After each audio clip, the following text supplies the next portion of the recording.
He is a paramedic in the Army. Is that good? Okay, combat medic. And he has, I believe, a golden retriever, looks to be a golden, named Levi. That's his baby. That's his baby. So again, we are automatic friends. Any dog lover, I'm all in immediately. So, okay, Jackson, I will let you do the rest of the introducing of yourself, but I just wanted to share those little tidbits of how we're best buds already.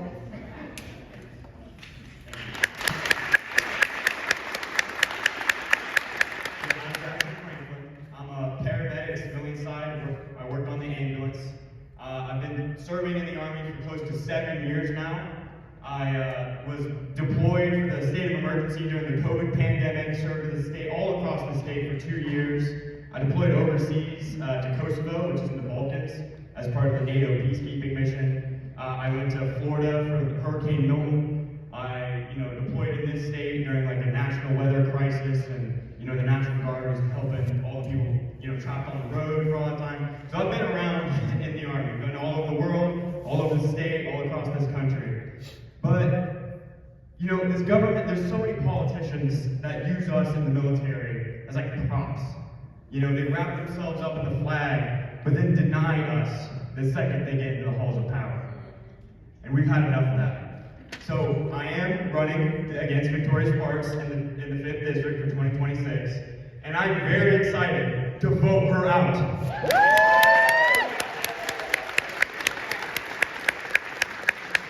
This is a grassroots campaign, so no corporate lobbyists, no billionaires like Donald Trump, Elon Musk, no super PACs, and that's why we're excited to say that this campaign is a direct continuation of the political revolution started by Bernie Sanders.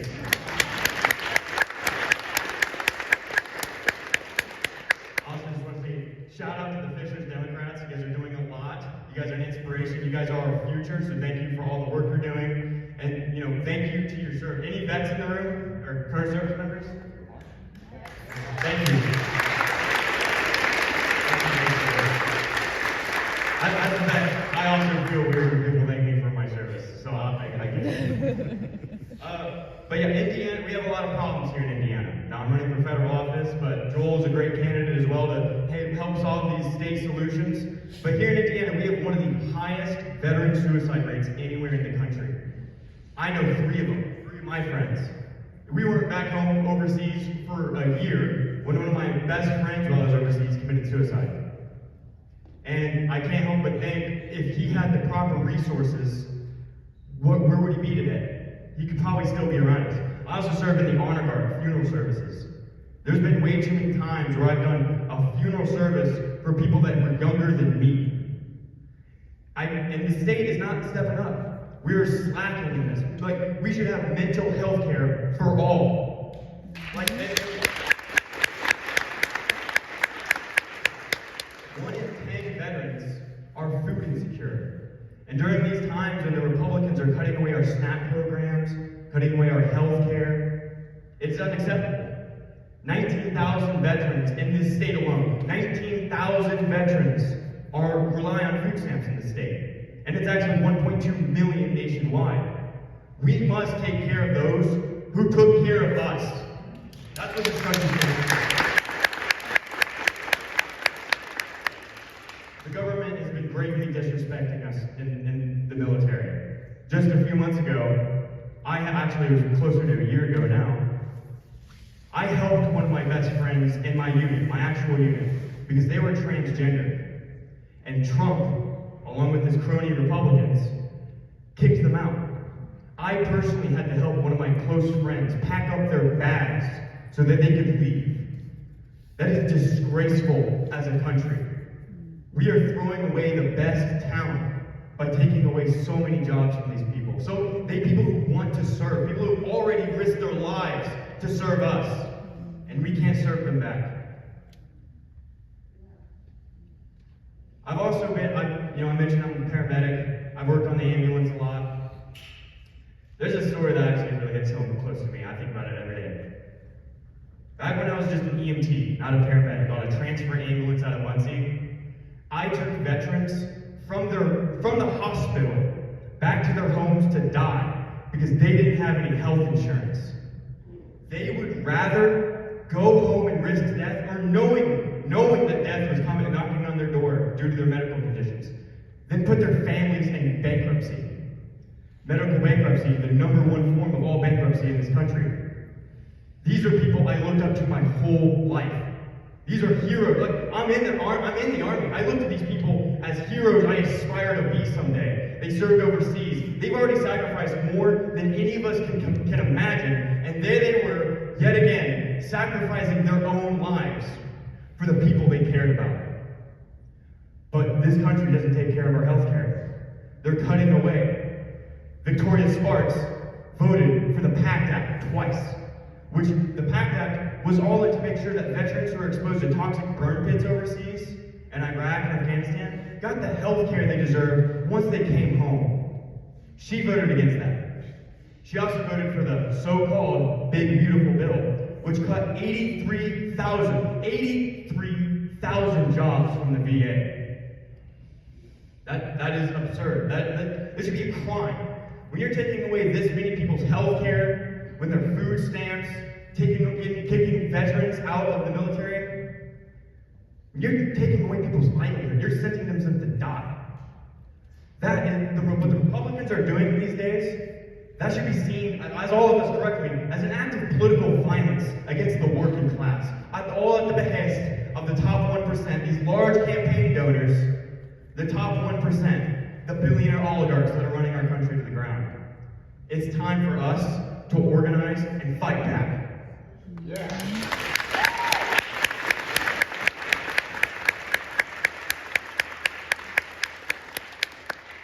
We know that this system does not work for us. Anytime me or you want anything from our people in power that we send there to listen to us, they come back empty-handed. It's working backwards. It's flipped on its head. These politicians, they go to D.C. and then they tell us what D.C. wants. Hey, Donald Trump called, they want us to redistrict. Donald Trump called, oh, we gotta cut food stamps. We gotta cut the child care vouchers in the state. It should work the other way around. We're sending them to be our voice in Congress. Be our voice. The working class deserves a voice in Congress, and that's why I'm running for Congress.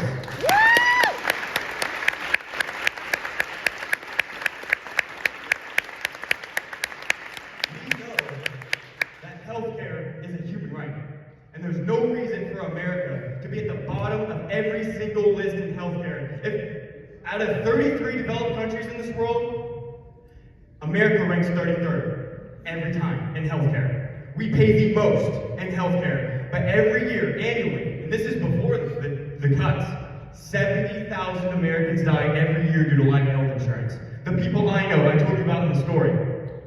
And this not just happening to veterans, it's everyday working class people. It could be you, it could be you, it could be me.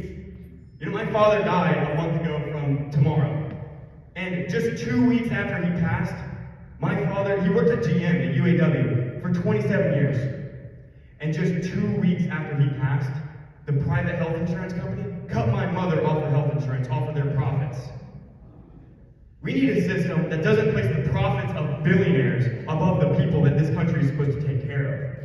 That's why my campaign slogan is proudly saying, people over profits.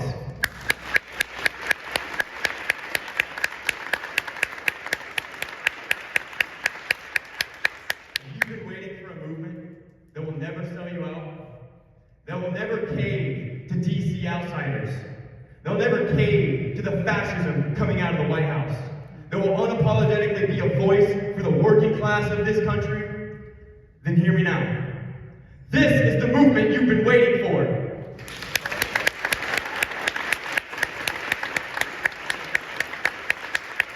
Our rights are under attack on all fronts. Women's rights are under attack. Gay rights are under attack. Veteran rights are under attack. Trans rights, immigrant rights, human rights are under attack. It's at the point where at some point we're not going to have anything left to defend, which means we only have one option: to fight back.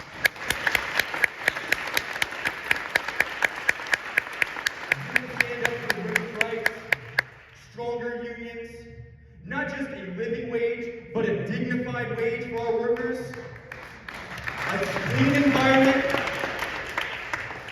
and a system that works for all of us, not just the top 1%, then join our campaign. Go to JacksonFranklinForCongress.com to get involved. You can donate. This is a grassroots movement, guys, too. Sign up to volunteer. We need all the hands we can get. We rely on people power. Victoria Sparks relies on billionaire power, but that's artificial. It's all fake. And democracy, money only gets you so far. It's votes. It's the hours we put into the work to build a brighter future for each other. So please, everyone get involved. We are fighting for we are the campaign that is fighting for all the things that we all agree on. I've been waiting for my whole life for a government that represents us, and it wasn't coming. So people all across this district, all across the state, all across this country are getting involved, and our time is now.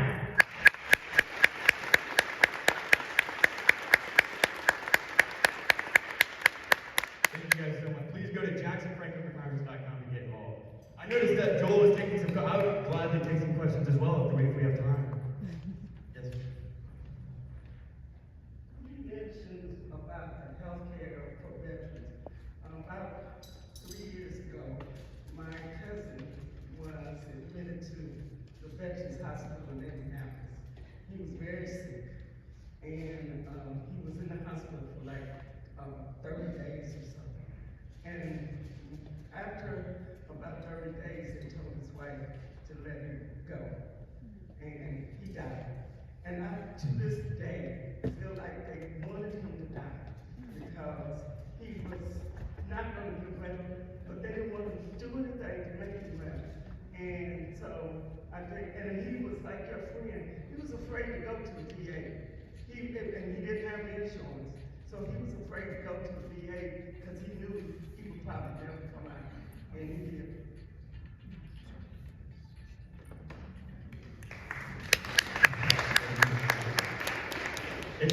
All these personal, it's not just a few people. This is systemic. It's intentional. If they know that they can make the most profits if they deny the most care. Like, as long as there's a money paywall, as long as there's a single profit interest in our healthcare system, people will die. If you make healthcare 1 cent, people are going to be unable to afford it. That's why we need to have Medicare for all. We need to join every other modern nation on the planet and guarantee healthcare to all of its citizens as a human right, not just a privilege.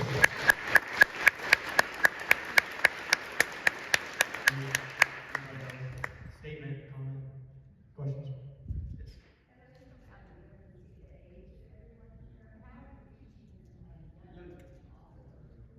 The question is, how are we reaching younger people?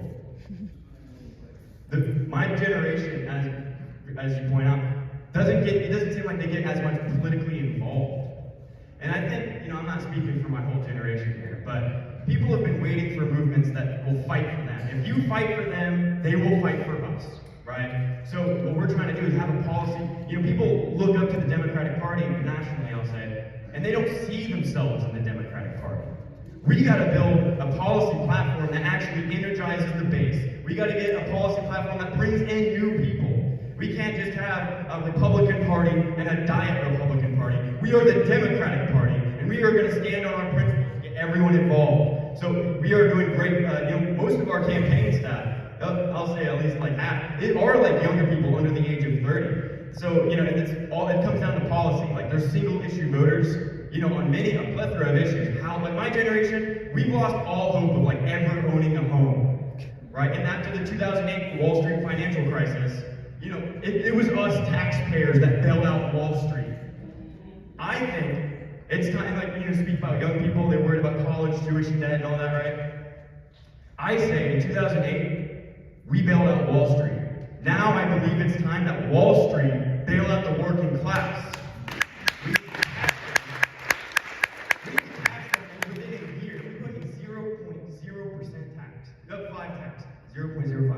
Tax on insider stock trades, we would have enough money in a year to wipe out the student tuition debt. That's what young people have been waiting to hear. How are you going to help me? Yeah, sure, I hate the Republicans. I know they're going to kill me, but I'm not just going to people don't want to sanitize the policy to get involved. So we're building them, like, building the home, building the infrastructure to get more people involved. So yeah, great question. Yes. Yeah. Ball State, a lot of our volunteers come from Ball State, Kokomo, IU, so we've been bouncing all around. Not just colleges, but just everywhere around. Yeah.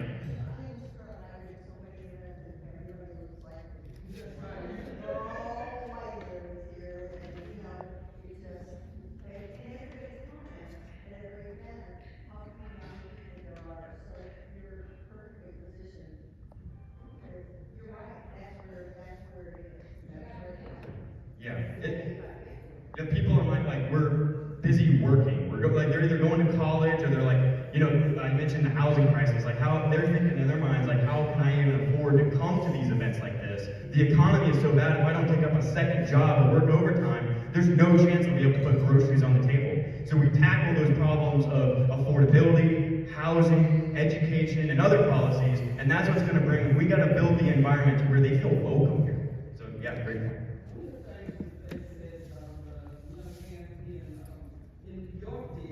He went where the young people were. He went to the clubs, he went to, the spas, he went where he was gonna find, he went to the coffee places. Where the young, so I think that's what, I'll be 80 in February. There's, I would be out there talking to the young people. I need my granddaughter. And yeah, we've been going all over the place, going to where the people are, so it's exactly, you fight for them, they'll fight for you. I'll make my way down there. Yeah, well, I've got a big voice, so I'll just leave it. All right? Vietnam vet, I was wounded over there. I understand what you're saying about vets. I want to talk about Social Security. First of all, it's nice to see young people getting involved in politics. Social Security is going to run out of the trust fund money within about 7 years.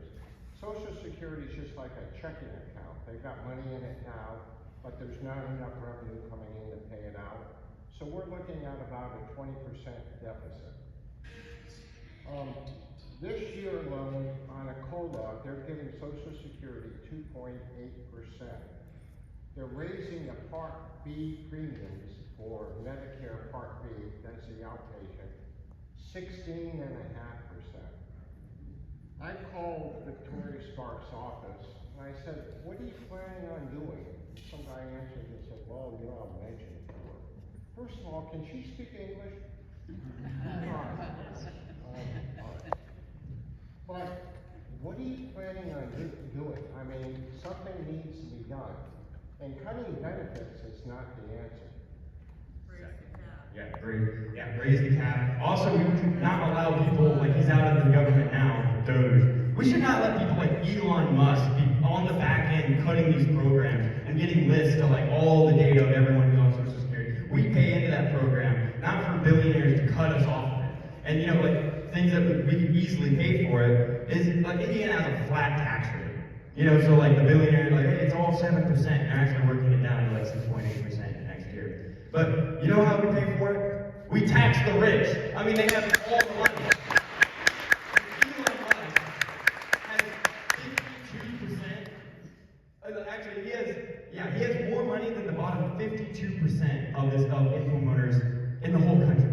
And when the top 1%, all together, has more money than the bottom 93%. It's insane. It's insane. It doesn't make sense. They didn't work harder to get that wealth. They got to put back into the society that put them in there in the first place. We have to have an actual meritocracy where the harder you work, the more you get by. We got to stand up. You judge a nation by how it treats the lowest amongst us, right? We have the most wealth we've ever had in the history of this country. There's no if Elon Musk or Jeff Bezos, if they can go to space, there's no reason that they can't pay all of their workers a living wage. I can talk all day. All right, we got one minute. Last. Any questions, comments, remarks? Thank you guys so much. I'm Jackson Franklin. I'm excited to get involved, to talk to every single one of you. And in 2026, we're going to replace Victoria Sparks.